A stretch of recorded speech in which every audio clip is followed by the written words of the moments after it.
Kita semua punya potensi terpendam di dalam diri, nunggu buat dikembangin.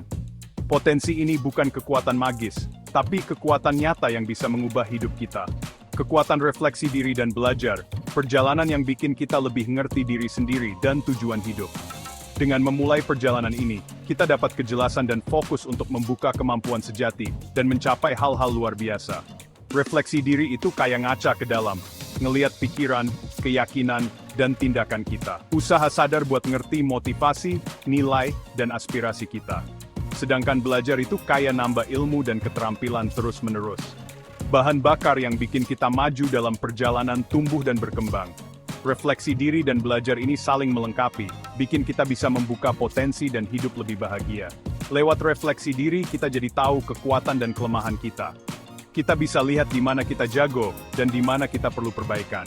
Kesadaran diri ini penting banget buat nentuin tujuan yang realistis, dan strategi yang efektif buat mencapainya.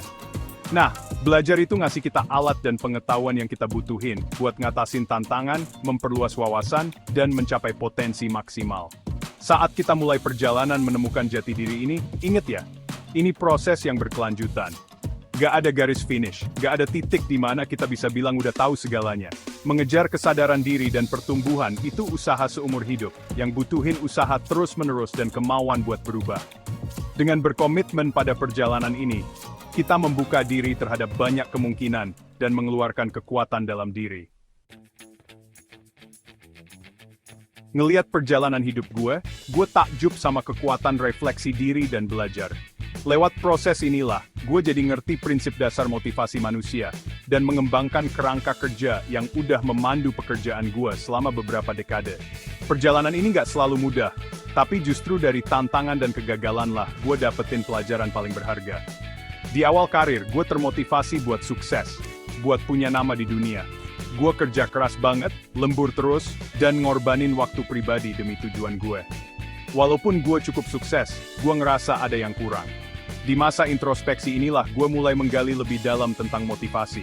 Gue sadar bahwa kepuasan sejati itu bukan datang dari pujian orang lain, tapi dari menyelaraskan tindakan dengan nilai dan prinsip hidup. Kesadaran ini jadi titik balik dalam hidup gue, bikin gue beralih fokus dari ngejar kesuksesan, jadi hidup berdasarkan prinsip. Gue mulai mempelajari karya para pemikir dan pemimpin hebat, mengeksplorasi berbagai teori motivasi dan perilaku manusia. Gue mencoba berbagai strategi dalam hidup gue sendiri, berusaha memahami apa yang benar-benar memotivasi gue, dan bagaimana gue bisa menginspirasi orang lain. Lewat proses coba-coba ini, gue jadi ngerti banget tentang kekuatan motivasi intrinsik, dorongan yang datang dari dalam diri. Perjalanan menemukan jati diri ini ngajarin gue bahwa motivasi yang langgeng itu bukan tentang imbalan atau tekanan dari luar, tapi tentang terhubung dengan nilai dan aspirasi terdalam kita. Tentang menemukan makna dan tujuan dalam pekerjaan, dan menjalani hidup yang sesuai dengan diri sendiri. Motivasi, kekuatan yang bikin kita maju, adalah perpaduan kompleks antara faktor internal dan eksternal.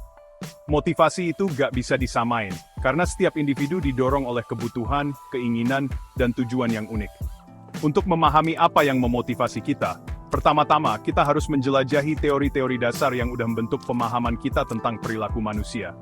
Salah satu teorinya adalah piramida kebutuhan Maslow, yang menyatakan bahwa individu dimotivasi oleh hierarki kebutuhan, mulai dari kebutuhan fisiologis dasar hingga kebutuhan tinggi seperti aktualisasi diri. Menurut Maslow, individu terdorong untuk memenuhi kebutuhan paling dasar mereka terlebih dahulu, dan baru setelah kebutuhan ini terpenuhi, mereka dapat beralih untuk mengejar kebutuhan tingkat yang lebih tinggi. Teori berpengaruh lainnya adalah teori kebutuhan McClellan, yang mengidentifikasi 3 motivator utama: pencapaian, afiliasi, dan kekuasaan. Individu dengan kebutuhan tinggi akan pencapaian didorong oleh keinginan untuk unggul, mengungguli orang lain, dan berhasil dalam tugas-tugas yang menantang. Mereka yang memiliki kebutuhan tinggi akan afiliasi, mencari koneksi sosial, rasa memiliki, dan hubungan yang harmonis. Individu dengan kebutuhan tinggi akan kekuasaan dimotivasi oleh keinginan untuk memengaruhi orang lain, membuat dampak, dan mengendalikan lingkungan mereka. Teori 2 faktor Herzberg juga dikenal sebagai teori motivasi higien, membedakan antara dua kelompok faktor yang memengaruhi kepuasan dan motivasi kerja. Faktor higien, seperti gaji, kondisi kerja, dan kebijakan perusahaan, diperlukan untuk mencegah ketidakpuasan tetapi tidak selalu mengarah pada motivasi.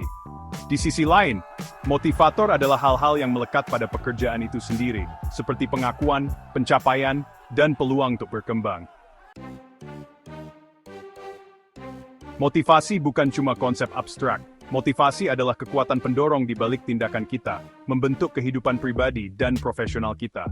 Motivasi adalah bahan bakar yang mendorong kita menuju tujuan, percikan api yang menyalakan gairah kita, dan katalis untuk pertumbuhan dan kepuasan.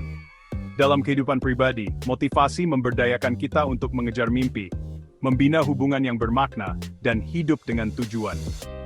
Entah itu keinginan untuk mempelajari keterampilan baru, bepergian ke negeri yang jauh, atau sekadar menjadi versi diri yang lebih baik, motivasi memberikan dorongan untuk keluar dari zona nyaman dan menerima pengalaman baru. Di tempat kerja, motivasi sangat penting untuk produktivitas, inovasi, dan kesuksesan secara keseluruhan. Karyawan yang termotivasi lebih terlibat, produktif, dan berkomitmen pada pekerjaan mereka. Mereka membawa sikap positif, kemauan untuk bekerja ekstra, dan dorongan untuk berkontribusi pada kesuksesan tim. Ketika individu dimotivasi oleh visi bersama, rasa tujuan, dan keyakinan pada kemampuan mereka untuk membuat perbedaan, hal-hal luar biasa dapat terjadi. Tim menjadi lebih kohesif, komunikasi mengalir dengan lancar, dan kreativitas berkembang. Hambatan dipandang sebagai peluang untuk tumbuh, dan kemunduran dihadapi dengan ketahanan dan tekad. Namun, motivasi bukanlah sesuatu yang dapat dipaksakan atau dibebankan kepada orang lain. Motivasi harus datang dari dalam, dinyalakan oleh percikan inspirasi, rasa tujuan, atau keyakinan pada kemampuan diri sendiri. Sebagai pemimpin, mentor, dan individu, kita bertanggung jawab untuk menciptakan lingkungan yang mendorong motivasi, memberdayakan orang lain untuk memanfaatkan potensi mereka, dan merayakan kesuksesan mereka.